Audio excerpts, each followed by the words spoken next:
In Roman mythology, which of course is rooted from Greek mythology, Juno was the wife and sister goddess of Jupiter. And Jupiter was sort of being naughty with some friends, so he cast a veil of clouds around himself and his friends. But of course, Juno was a fairly powerful god herself and used her powers to look right through the clouds and see the true nature of Jupiter and understand what he was really up to.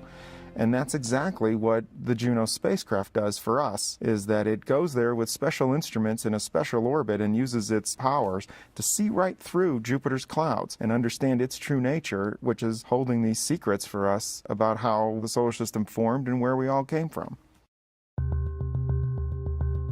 Juno spins like a propeller, where the propeller's kind of facing the sun because they're all solar powered. If you spin something, it stays spinning. It's like a gyroscope. We can use a spinning spacecraft to let each instrument get its turn to see Jupiter. We get to go very close to the planet, inside the radiation belts instead of outside the radiation belt. We're in a polar orbit, so by small adjustments of the timing, we can map the entire planet. We can get repeated stripes at different longitudes as Jupiter spins underneath us. It does mean that Juno is going to see the polar regions to a greater extent than with other spacecraft.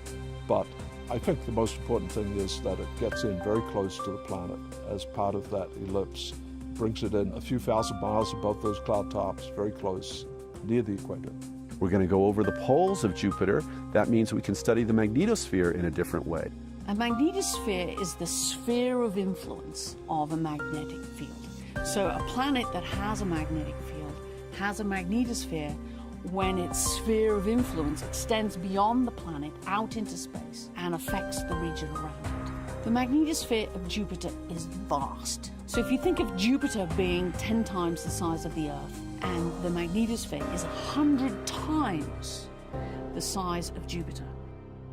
I would expect Juno to tell us more about how planets work, meaning how the heat gets out, what kinds of flows exist inside the body, how magnetic fields get generated. Learning what Jupiter is made of, we will learn such a wide range of things. For indeed, Jupiter is the most massive planet in the solar system. It is the body you want to understand in order to understand the architecture of everything else, including Earth.